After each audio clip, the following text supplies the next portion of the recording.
बिस्मिल्लाहिर्रहमानिर्रहीम अस्सलाम वालेकुम। पीएमएस पंजाब 2021 के चैनल की जानिब से आपके लिए एक और वीडियो के साथ खुशामदीद। आज की इस वीडियो के अंदर हम जो है वो एफपीएससी की तरफ से जो ऑनलाइन एप्लीकेशन फॉर्म का इशू रिजॉल्व किया गया है उसके बारे में बात करेंगे। आप में से बहुत सारे स्टूडेंट्स ने हमसे रब्ता किया कि जब एफपीएससी की एप्लीकेशन जो हमारी पिछली वीडियो के मुताबिक आप सबमिट करवा रहे हैं तो उसमें पेज जो ब्लॉक है वो एरर आ रहा है। किसी डिफरेंट उसमें इंटरनेट ब्राउज़र में भी आपने यूज़ किया तो उसमें भी इसी तरह ये इशू आ रहा था। जबकि आज जो है पीएससी ने अपने रिस्पांस के मुताबिक इस इशू को रिजॉल्व किया है और अब हम देखते हैं कि जो एप्लीकेशन इनकम्प्लीट थी या जहाँ पे हमने फ़ीस की डिटेल देनी थी या कोई और चीज़ अपडेट करनी थी तो वो किस तरह से आप लॉगिन करके दोबारा अपडेट कर सकते हैं। इसको क्विकली देखेंगे और इस फॉर्म को सबमिट करने के बाद आपसे कुछ बातें बहुत ज़रूरी करनी है एमपीटी के हवाले से, तो आपने वीडियो को एंड तक ज़रूर देखना है ताकि आपको आइडिया हो जाए कि हमारे चैनल के ऊपर आपके लिए एमपीटी के हवाले से क्या कुछ आने वाला है। तो चलिए शुरू करते हैं। ये हम लॉगिन डाल रहे हैं और लॉगिन इन्फॉर्मेशन एंटर करने के बाद हम देखते हैं कि हमारे सामने जो है वो इस तरह का पेज सामने आता है, क्रिएट और अपडेट प्रोफाइल या अप्लाई फॉर सीएसएस। अगर आपने अभी तक सीएसएस के लिए अप्लाई नहीं किया हुआ तो यहाँ पे आप जो है वो दोबारा इसको एडिट भी कर सकेंगे और यहाँ पे आप जाके इवन आपने अप्लाई कर भी दिया है तो आप जो है वो बेसिक इन्फॉर्मेशन जो है वो चेंज कर सकते हैं। और यहाँ पे आपने क्रिएट अपडेट प्रोफाइल पे जाना है और एडिट प्रोफाइल के ऊपर क्लिक करेंगे। वहाँ से आपने जो इन्फॉर्मेशन ऑलरेडी आपने एंटर की थी वो चेक कर लेनी है कि आया वो सारी सही है, उसमें कोई चेंज वगैरह तो नहीं करना, कोई पिक्चर वगैरह का इशू या जो आपने एजुकेशन क्वालिफ़िकेशन डाली है उसमें तो कोई इशू नहीं है। क्वालिफ़िकेशन आपने जिस सीक्वेंस से डाली है यानी कि लेटेस्ट जो है वो सबसे पहले वो बिल्कुल ठीक है। यहाँ पे जिस भी पैटर्न से शो हो रही है इसके बारे में आपने परेशान नहीं होना, ठीक है। और उम्मीद है कि ये जो क्वालिफ़िकेशन एंटर करने वाला स्टेज है ये भी आपकी क्लियर होगी। फिर उसके बाद लास्ट जो है वो ये जो डिसेबिलिटी वाला सेक्शन है इसके ऊपर आपने जो भी इंफॉर्मेशन रिक्वायर्ड वो डालनी है और फिर अप्लाई फॉर सीएसएस के ऊपर क्लिक करना है। यानी कि आपका प्रोफाइल कंप्लीट हो चुका, अब आपने सीएसएस के ऊपर अप्लाई के लिए अप्लाई क्लिक करना है। यहाँ पे आप अप्लाई के ऊपर क्लिक करेंगे तो ये आपको फ़ीस चालान वाले जो है वहाँ पे ले जाएगा। बहुत सारे स्टूडेंट जो है वो इस लास्ट स्टेज के ऊपर स्टक थे कि यहाँ से आगे जो है अब हमने किस तरह से सबमिट करवानी है एप्लीकेशन। तो केयरफुली आपने देखना है और ये आप सैंपल देख लें कि जो बैंक की जो रिसीट है चालान नंबर है वो इस तरह से ऊपर पेन से जो है वो बैंक वालों ने लिखा होता है, वो आपने नंबर यहाँ पे एंटर कर देना है। अमाउंट 250 रहेगी। Bank and branch name national bank of Pakistan, ठीक है। ब्रांच नेम भी आप आगे एंटर कर सकते हैं। इसके बाद ब्रांच डिस्ट्रिक्ट जो है वो सिलेक्ट करें और फिर ब्रांच कोड लेना है।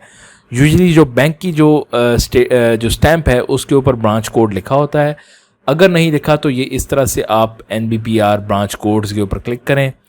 पहला जो लिंक आए नेशनल बैंक ऑफ पाकिस्तान की वेबसाइट का उसके ऊपर जाएँ, अपना प्रोविंस सेलेक्ट करें और डिस्ट्रिक्ट सेलेक्ट करें।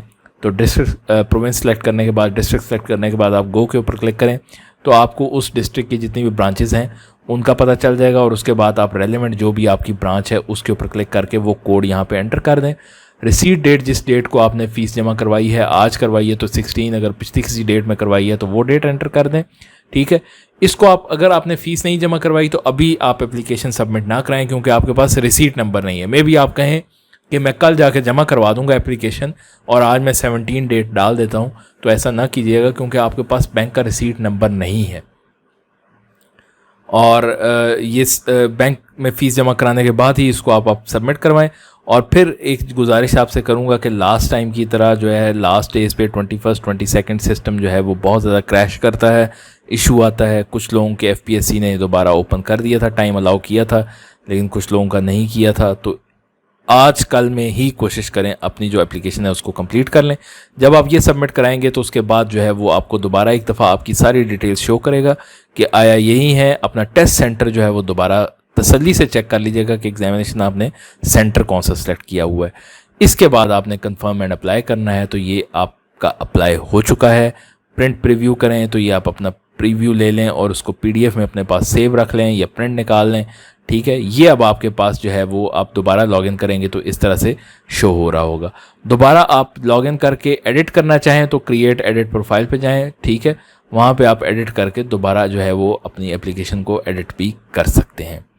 एडिट प्रोफाइल के ऊपर क्लिक करेंगे तो ये 4 सेक्शन, लेकिन इसमें फ़ीस वाला सेक्शन जो है वो दोबारा शामिल नहीं होगा, उसमें आप जो है वो दोबारा अप्लाई ही करेंगे। तो इस तरह से ये हमारा जो हमारी मुतवातर जो है वो तीसरी वीडियो है एमपीटी के हवाले से, और हमें इंतहाई खुशी है कि बहुत सारे स्टूडेंट्स को रहनुमाई मिली है। तो वीडियो के आखिर में आप सबको इम्पॉर्टेंट बात ये बताना चाहूँगा कि इस चैनल के ऊपर आपको एमपीटी के हवाले से बहुत ही रेलेवेंट वीडियोस मिलेंगी, जिसमें सबसे ज़्यादा अहम उर्दू है। उर्दू की वीडियो से हम स्टार्ट करते हुए ये जो है वो एमपीटी का कोर्स कंप्लीट करेंगे।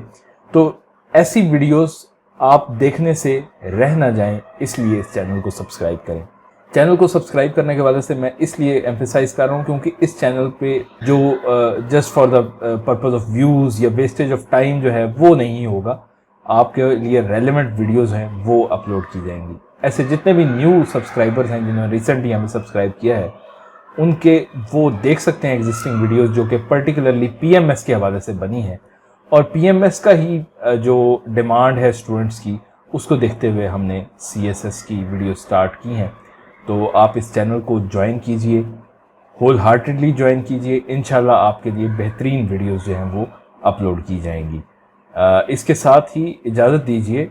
आपके कीमती वक्त का बहुत बहुत शुक्रिया। एक बार फिर रिक्वेस्ट करूंगा कि चैनल को सब्सक्राइब ज़रूर कीजिए। शुक्रिया। अल्लाह हाफ़िज़।